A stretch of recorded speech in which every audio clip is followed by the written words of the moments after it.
La coopération avec l'AEA est interrompue, ce qui constitue une décision majeure. Mais il y a aussi des rapports, difficiles à vérifier. Le National Interest étant l'une des rares sources à en parler, selon lesquelles l'Iran envisagerait potentiellement d'acheter plus de 40, j'ai même vu ce chiffre, des JSC et d'autres avions chinois pour renforcer sa puissance aérienne. On a également beaucoup parlé du fait que la Russie et l'Iran ont connu des retards dans la livraison de systèmes de défense aérienne à l'Iran et que l'Iran n'était pas d'accord avec les conditions. Je suis curieux d'avoir votre avis sur les prochaines étapes pour l'Iran. Quelles sont vos réactions à ces informations et comment s'inscrivent-elles dans la prochaine phase de ce conflit?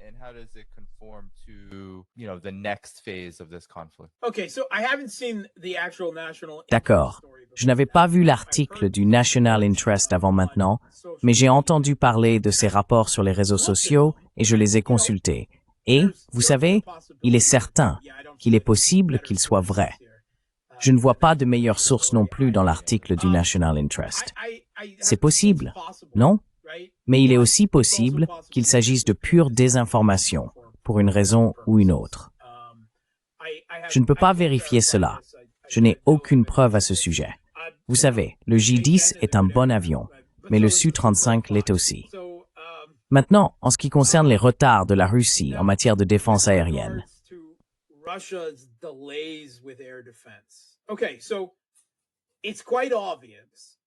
D'accord. Il est donc assez évident que nous avons des déclarations de Poutine il y a quelques semaines lors du Forum économique international de Saint-Pétersbourg, où il expliquait que, alors que ce conflit faisait rage, il était difficile d'être un ami et d'aider l'Iran. Malgré le partenariat stratégique qu'Iran et Russie ont conclu l'an dernier, ce nouveau partenariat stratégique approfondi et renforcé, qui, soit dit en passant, n'a été finalement approuvé par le Parlement iranien qu'après le début des attaques israéliennes, il ne comporte aucune clause de défense à la demande de l'Iran. Ce qui est surprenant, car la plupart d'entre nous pensions que la Russie avait déjà commencé à mettre en place un réseau de défense aérienne pour l'Iran, et ce n'est pas du tout le cas.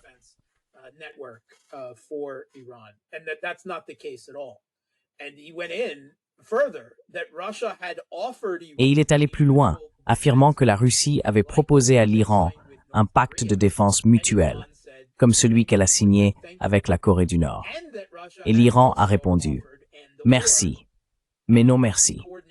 La Russie avait également proposé une coordination en matière de défense aérienne, une production conjointe de systèmes de défense aérienne, de sorte que les intercepteurs seraient même fabriqués en Iran. La Russie les aiderait à construire un réseau de défense aérienne et de guerre électronique intégré et à plusieurs couches, et ils seraient même connectés au propre système russe d'alerte par satellite et radar. Et là encore, l'Iran a dit « merci, mais non merci ». Apparemment, la raison à cela, ce qu'on nous dit, et je n'ai vu aucun démenti du côté iranien, c'est que le gouvernement iranien serait encore une fois supposément, et cela a un certain sens, Pezeshkian, n'est-ce pas?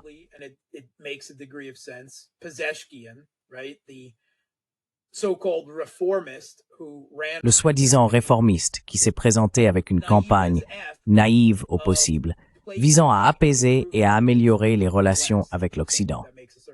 Donc cela a un certain sens, qu'il pense qu'un alignement militaire avec la Russie, alors que la Russie était déjà engagée dans une guerre par procuration devenue directe avec les États-Unis et l'OTAN en Ukraine, ruinerait toute chance pour l'Iran d'améliorer ses relations avec l'Occident. Et tenez-vous bien, cela pourrait même mener à un conflit direct entre l'Iran et les États-Unis. Donc, désolé, c'est le double facepalm épique de Picard, non? C'est la seule réaction possible. Maintenant, l'Iran est une nation difficile. Ils ont derrière eux des millénaires d'histoire en tant que civilisation. Ils ont leur fierté, leur souveraineté.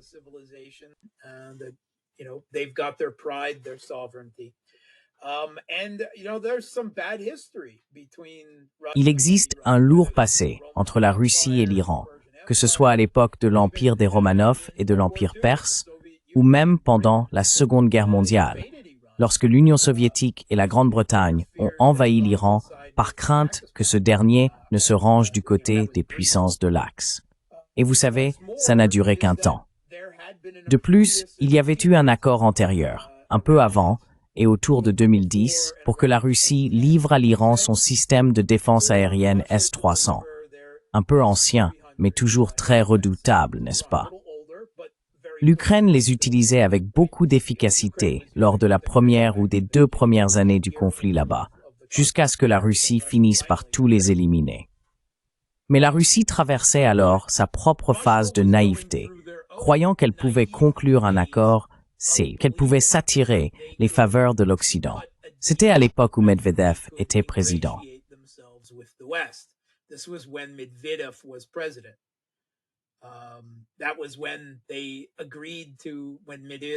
C'est à ce moment-là qu'ils ont accepté, quand Medvedev a accepté, la résolution du Conseil de sécurité de l'ONU qui a ouvert la voie, du moins à leurs yeux, à ce que l'Occident démembre la Libye, la transformant en l'État terroriste défaillant qu'elle est aujourd'hui. Mais ils ont retenu la livraison de ces S-300 pendant des années, n'est-ce pas? Pendant des années avant qu'ils ne soient finalement livrés. Et cela, dans une tentative de plaire aux États-Unis. Donc, l'Iran a, vous savez, quelques raisons de se méfier de la Russie. Mais il faut dire que la Russie et la Chine ont parcouru un long chemin au cours de la dernière décennie, vous savez, depuis 2015, disons jusqu'à aujourd'hui. Et je pense que il est de plus en plus évident pour nous, n'est-ce pas, dans la communauté des médias alternatifs, que la Russie, la Chine et l'Iran doivent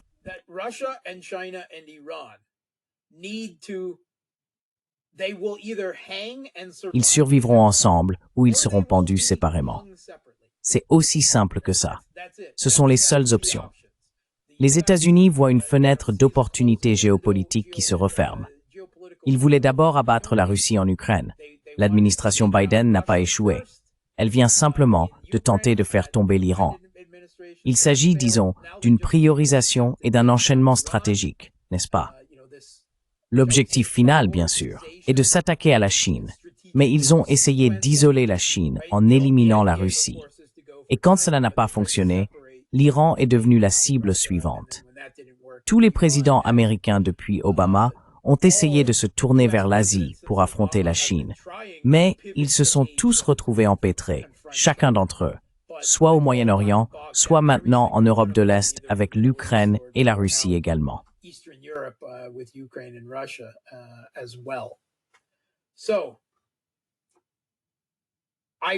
J'espère donc vraiment qu'à la suite de cela, nous avons vu ce déplacement d'urgence d'Araqchi à Moscou. Il n'est pas allé à Pékin, il est allé à Moscou. Il n'y a eu aucune transcription, aucun compte-rendu de ce qui s'est passé. Mais nous avons eu Peskov qui disait « Comment pouvez-vous aider les Iraniens? Que ferez-vous » Sa réponse a été « Eh bien, ça dépend de ce qu'ils demandent ». Ce qui semblait assez large. Ce n'était pas tout à fait. Nous leur donnerons tout ce qu'ils veulent. Mais certaines personnes l'interprètent ainsi. Peut-être que c'était le cas. Nous ne savons pas. Mais je crois que la Russie, le gouvernement russe, après les 5-10 dernières années, comprend qu'on ne peut pas conclure d'accord avec l'Occident. On peut faire semblant, mais on ne peut jamais leur faire confiance.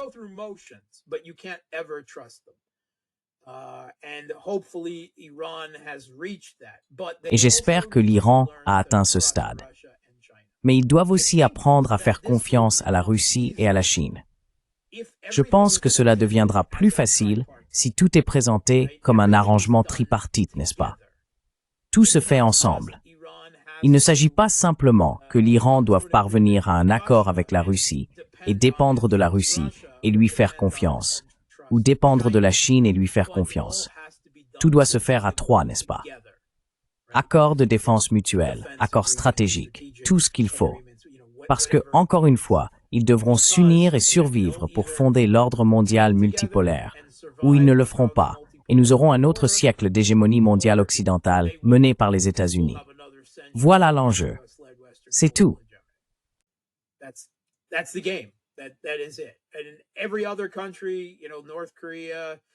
Et dans tous les autres pays, vous savez, la Corée du Nord, la Syrie n'existe plus maintenant, Ils ne sont que des acteurs secondaires sur la scène pour diverses raisons liées aux ressources, aux capacités, aux fondements de la stratégie géopolitique ou à la volonté politique.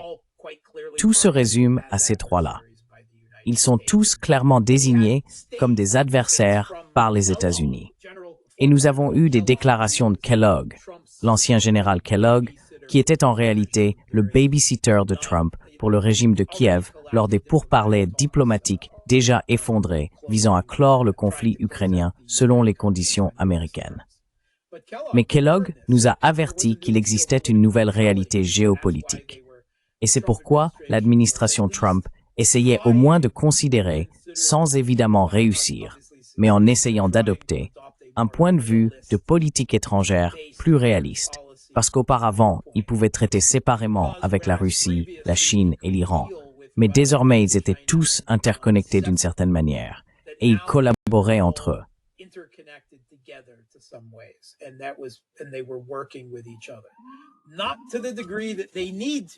Pas autant qu'ils le devraient, n'est-ce pas? Il faut renforcer cela. Mais je veux dire, l'un des exemples évidents, c'est que les États-Unis s'en prennent à l'Iran, n'est-ce pas? Et tout de suite, les prix du pétrole commencent à grimper.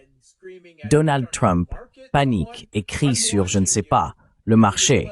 Quelqu'un, je vous surveille, vous jouez le jeu de l'ennemi en laissant les prix du pétrole augmenter. Et puis, vous savez, c'est quelques jours après qu'ils se sont retirés du conflit. Pendant ce temps, les prix de l'énergie montent et la Russie commence à engranger de l'argent, n'est-ce pas? Les caisses de guerre sont pleines. Ils ne tiennent pas la distance.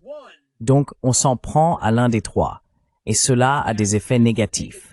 Cela expose les États-Unis à des vulnérabilités vis-à-vis des deux autres. Il faut renforcer cela.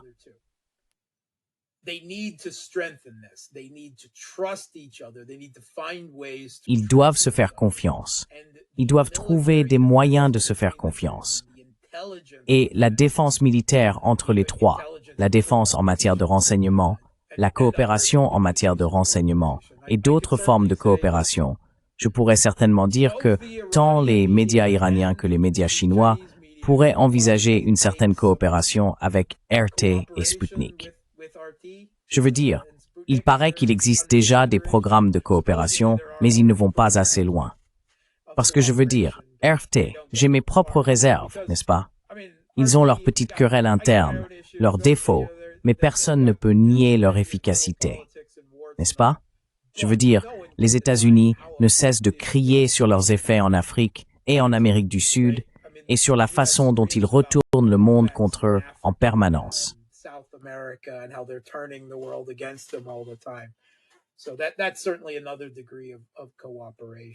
C'est donc certainement un autre niveau de coopération. Mais cela doit s'approfondir. Cela doit se renforcer. Cela doit devenir plus qu'une simple manœuvre tactique. Cela doit devenir une réalité profondément enracinée institutionnellement. L'alliance entre la Russie, la Chine et l'Iran. Ils doivent surmonter cette aversion pour cette terminologie, cette façon de penser. Pendant longtemps, on a entendu « Oh, l'OCS, les BRICS, nous ne sommes pas un bloc géopolitique. Nous sommes contre ce type de raisonnement. » Eh bien, vous n'avez peut-être aucun intérêt pour les blocs géopolitiques. Mais pendant ce temps, le bloc géopolitique opposé, l'hégémonie mondiale occidentale dirigée par les États-Unis, a, lui, un intérêt pour vous. Et vous devez soit vous unir, soit tomber séparément.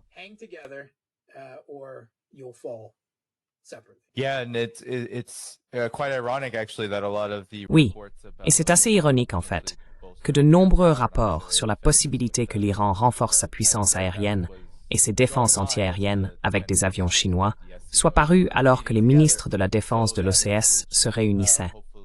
Ce message commence donc, espérons-le, à circuler. Mais aussi, Marc, je suis curieux de connaître ta réaction face à ceux qui avancent que l'une des principales raisons du succès de l'Iran dans le ciblage de ses missiles serait l'utilisation du GPS chinois, Beidou, pour le guidage.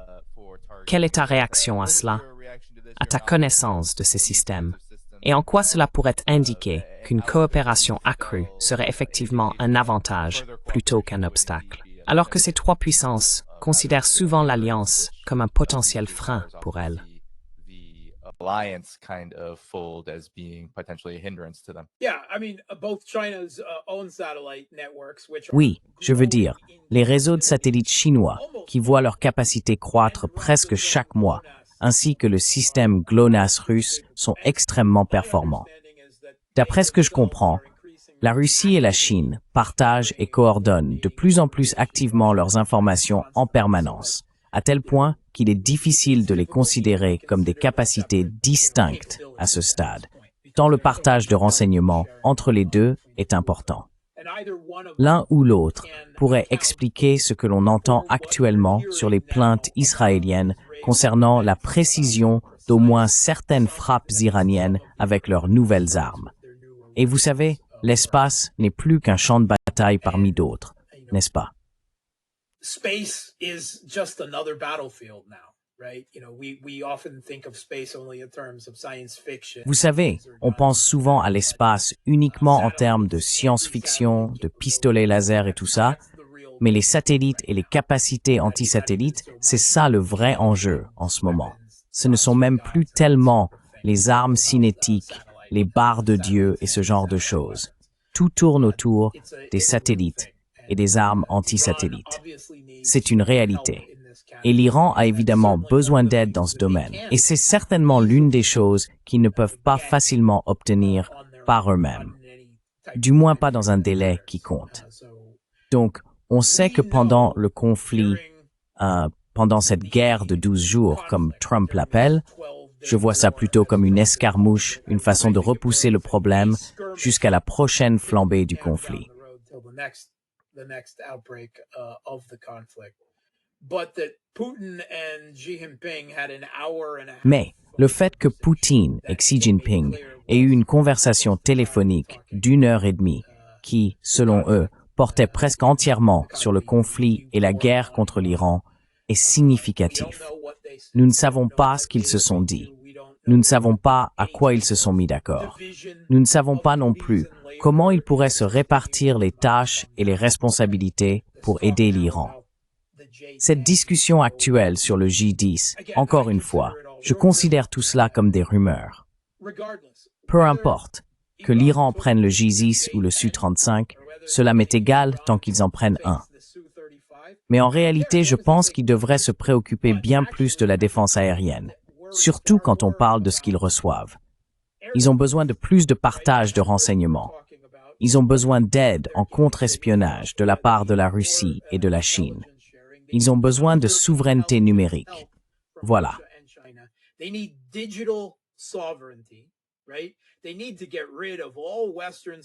doivent se débarrasser de tous les réseaux sociaux occidentaux, ou du moins les placer sous une surveillance et un contrôle beaucoup plus strict. Ils doivent éliminer tout logiciel ou matériel occidental dans les systèmes informatiques de leur gouvernement et de leur secteur militaire, ce que la Russie et la Chine ont déjà fait dans une large mesure. Ils ont besoin d'une véritable souveraineté numérique et électronique. Et c'est là, encore une fois, que la Russie et la Chine peuvent les aider, car elles viennent tout juste de traverser et de surmonter ces difficultés par elles-mêmes.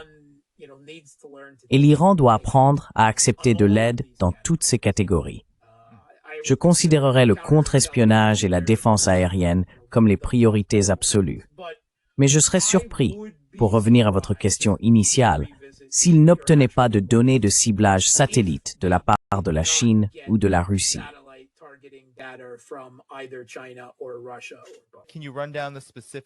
Pouvez-vous détailler les obligations de l'Iran dans le cadre de, pas forcément d'un pacte de défense, mais peut-être d'un partenariat stratégique?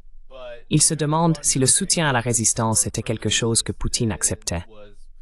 Je n'ai jamais vu de rapport à ce sujet, mais quels sont vos avis et votre analyse?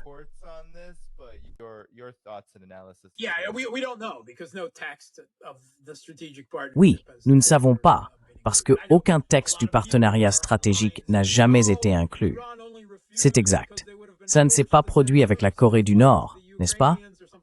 La Russie n'a formulé aucune exigence pour que la Corée du Nord envoie des troupes combattre à Koursk ou ailleurs. Les Nord-Coréens se sont portés volontaires avec enthousiasme parce qu'ils voulaient acquérir de l'expérience au combat. Ils voulaient prouver leur engagement dans cette affaire. Et je dirais que c'était probablement plus que ce n'était pas une nécessité pour la Russie. Ils n'avaient pas besoin de main-d'œuvre supplémentaire. Et cela aurait même pu être une décision potentiellement plus problématique sur le plan diplomatique et politique. Mais la Russie a décidé de le faire quand même. Mais il n'y a pas eu d'exigence. Il n'y avait aucun engagement à ce sujet. Donc je ne crois absolument pas que cela aurait été exigé d'Israël ou de l'Iran non plus. En ce qui concerne, pourriez-vous reposer la question? Oh, sure, sure. Oh, bien sûr, bien sûr, bien sûr, bien sûr. Ah, le soutien à l'Axe. Oui, oui. Yeah, okay. So, it has to be D'accord, remembered donc, that in just the il faut last se rappeler que rien que l'année dernière, la Russie elle-même a ouvertement suggéré qu'elle pourrait armer les Houthis avec des armes anti-navires en réponse au lobbying de l'administration Biden. Maintenant, c'est un autre point dont nous n'avons pas parlé. À quel point l'Axe dit de la résistance, les groupes chiites, pro-chiites, soutenus par l'Iran à travers le Moyen-Orient, ont été absents dans cette affaire. On aurait dit qu'ils n'étaient même pas là. Je sais que les Houthis, Ansar Allah, ont tiré quelques missiles en direction d'Israël pendant tout cela. Mais évidemment, ils avaient été durement frappés par des mois de frappe américaines, israéliennes et britanniques contre eux. Et leur capacité, ils ont survécu, ce qui est déjà bien.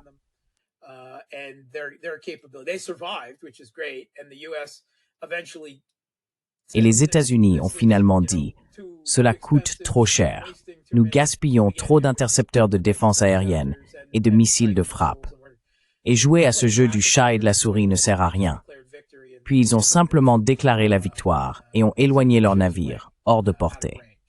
Cela dit, je pense qu'il est évident que les capacités offensives des Houthis ont été sérieusement affaiblies pendant cette période. Ce qui reste, malgré tout, à leur crédit. Car ils ont résisté aux assauts des États-Unis et d'Israël sans que cela n'entame leur détermination, leur morale, leur capacité, leur cohésion sociale, etc. Et ils ont tout de même tenté quelque chose.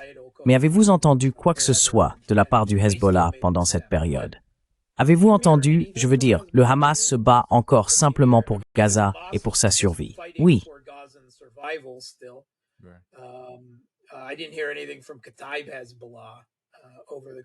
Je n'ai rien entendu de la part de Katib Hezbollah pendant tout cela. Peut-être ai-je entendu parler d'un seul mortier tiré quelque part en Irak en direction d'une base américaine. Cela s'explique par le fait que, avant cette attaque, et je suis sûr que c'était intentionnel, Israël s'en est pris à chacun des membres de l'Axe de la résistance, un par un. Et s'ils ne les ont pas détruits, ils leur ont infligé une telle correction qu'il leur a fallu longtemps pour s'en remettre. Et je dois dire que mon impression est que sous la présidence de Pezeshkian, l'Iran a fait très peu d'efforts pour aider chacun d'eux lorsque Israël les attaquait. Donc, je ne pense pas que la question soit de savoir si la Russie s'inquiète politiquement du soutien de l'Iran à l'Axe de la résistance. Je pense qu'une question plus pertinente serait quel est le véritable niveau de soutien du gouvernement iranien actuel à son propre axe de la résistance?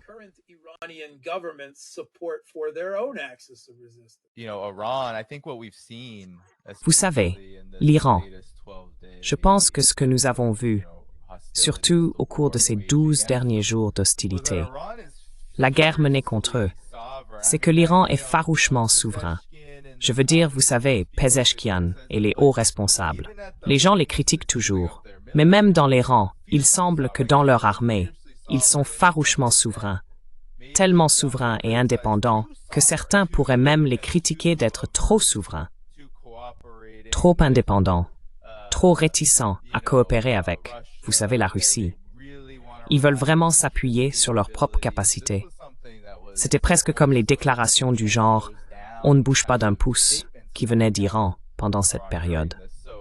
Donc il y a aussi cela. Il y a aussi, vous savez, la façon dont ils abordent militairement et politiquement ces problèmes.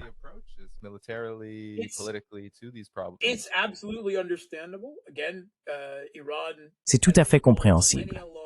Encore une fois, l'Iran possède une histoire millénaire de civilisation. vouloir préserver sa souveraineté et son indépendance et compter sur ses propres capacités est en soi louable.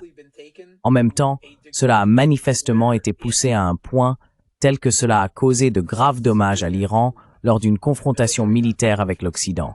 Et cela a clairement été trop loin.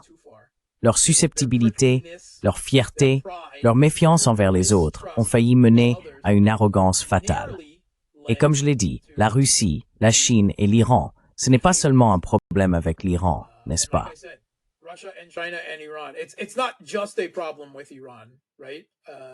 Russia, China and Iran need to find a way. La Russie, la Chine et l'Iran doivent trouver un moyen de se faire davantage confiance et de s'intégrer plus pleinement les uns aux autres.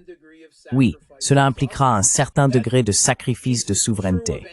C'est vrai pour toute institution, que l'on parle des BRICS+, dans une mesure très limitée, ou de l'Organisation de coopération de Shanghai, également limitée.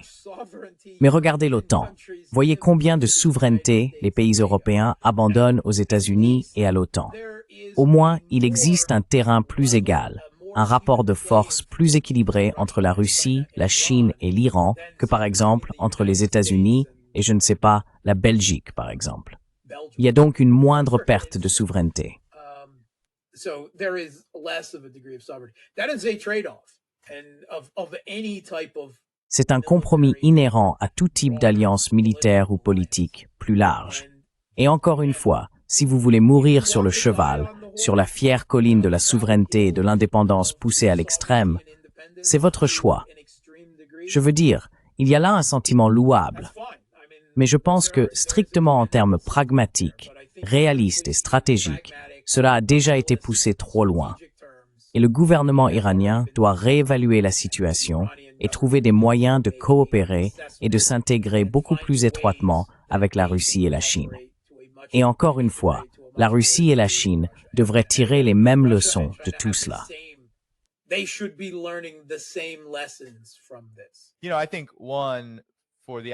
Vous savez, je pense que pour l'axe de la résistance en particulier, on a vu l'Iran adopter cette posture à maintes reprises.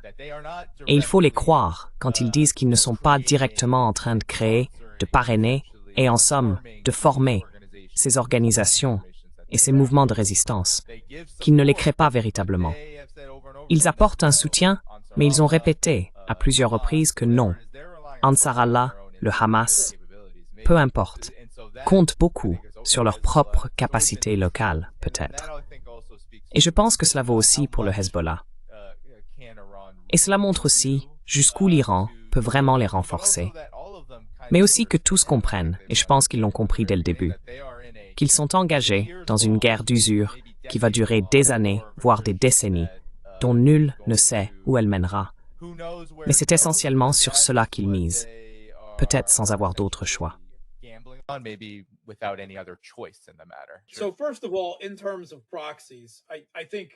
Tout d'abord, en ce qui concerne les proxys, prenons l'exemple du Hezbollah.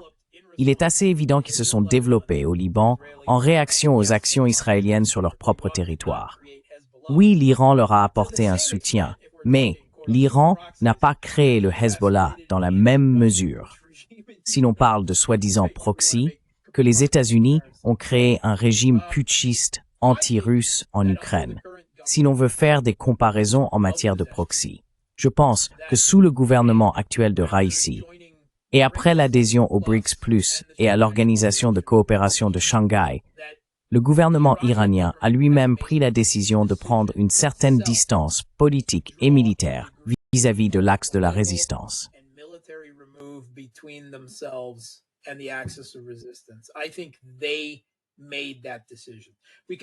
Je pense qu'ils ont pris cette décision. On peut discuter de savoir si c'est la bonne ou la mauvaise décision. Mais je sais que j'ai entendu des gens avancer cet argument au sein des milieux universitaires et gouvernementaux iraniens. Il y a un débat en cours. Pourquoi nous sacrifions-nous? Pourquoi mettons-nous nos intérêts en jeu? Pourquoi nous faisons-nous des ennemis? Pourquoi essayons-nous de sauver ou même de jouer les troubles-fêtes face au génocide israélien contre les Palestiniens, alors que tous les pays arabes du Moyen-Orient ne lèvent pas le petit doigt? Et cela, je ne le vois pas comme un manque de sympathie ou un changement d'orientation idéologique de la part de l'Iran. simplement une évaluation plus réaliste, pragmatique et froide de la situation. Je l'ai dit sur ma propre chaîne. Je le répète ici. I've said it on my own channel. I'll say it here. It's a black pill that a lot of people don't want to hear. C'est une vérité difficile à accepter, que beaucoup de gens refusent d'entendre. Mais les Palestiniens sont un peuple condamné. Les Israéliens sont déterminés à commettre un génocide, à pratiquer le nettoyage ethnique et à forger un grand Israël. Les États-Unis ont été discrètement complices d'une politique lente depuis des décennies. Mais aujourd'hui, sous l'administration Trump et dans une certaine mesure, sous l'administration Biden également, ou plutôt l'administration Blinken-Sullivan, cela a été accéléré et approuvé à un degré absolument inimaginable. Trump a évoqué l'idée de transformer Gaza en station balnéaire une fois que tous les habitants auraient disparu. Et il n'existe actuellement aucune puissance sur cette terre, ni la Russie, ni la Chine, ni Ansar Allah, ni l'Iran, qui puisse sauver le peuple palestinien.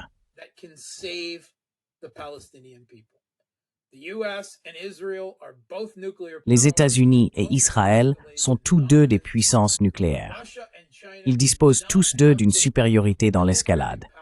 La Russie et la Chine n'ont pas la puissance militaire nécessaire pour projeter leur influence géopolitique au Moyen-Orient afin de sauver les Palestiniens. Ils les soutiennent politiquement. Ils reconnaissent la Palestine comme un État. Ils condamneront les États-Unis. Mais en fin de compte, le sort du peuple palestinien est entre les mains du président américain. Je veux dire, peu importe, cela ne fait aucune différence que ce soit Trump, Biden ou quelqu'un d'autre. Vous savez, la trajectoire des États-Unis est déjà tracée.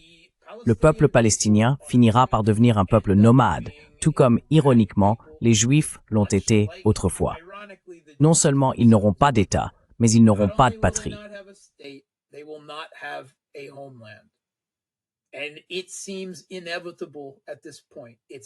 Et cela semble inévitable à ce stade. Cela se passe sous nos yeux, et les gens ne veulent pas encore reconnaître ce fait. Je pense qu'il y a probablement un calcul réticent mais lucide et froid qui se fait aussi au sein de certaines factions du gouvernement iranien, à savoir que c'est une cause perdue. Et si vous voulez vous battre pour une cause perdue, cela ne me dérange pas. Je crois qu'il faut se battre pour les causes perdues. Mais quand on est responsable des intérêts nationaux d'un État, il faut prendre des décisions froides et difficiles. Et je pense que cette décision est prise dans plus de pays que l'Iran en ce moment. Et encore une fois, c'est une pilule amère que beaucoup de gens ne veulent pas avaler.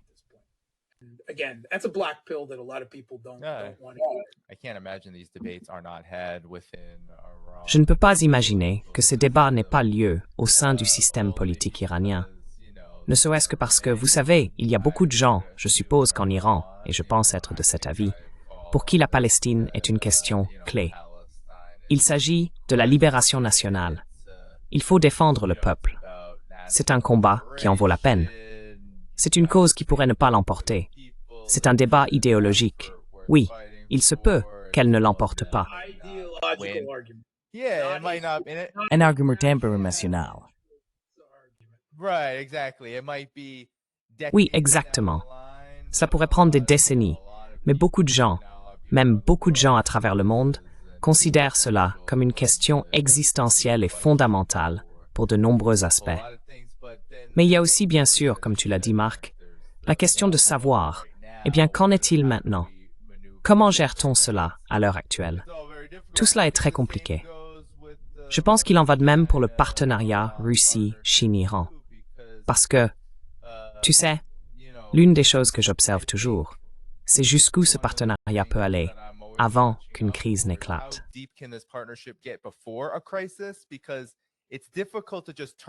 Parce qu'il est difficile de simplement tout activer en pleine crise.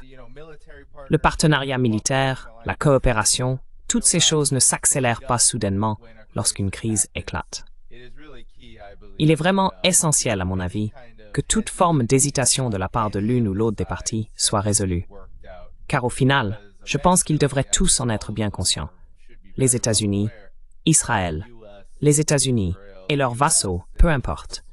Ils n'ont pas peur de provoquer une crise très rapidement que cela tourne ou non à l'avantage. Regardless of whether it'll go well for them or not. Yeah. That's not even, Whether it that's makes not even strategic a, sense. Oui, que cela ait un sens stratégique ou non. Nous en voyons deux en ce moment.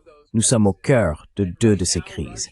Et actuellement, la Russie, la Chine et l'Iran ont fait un travail plutôt remarquable en s'en sortant tant bien que mal. Mais encore une fois, ils doivent renforcer leur coordination et leur intégration pour gérer ces situations. And integration in dealing with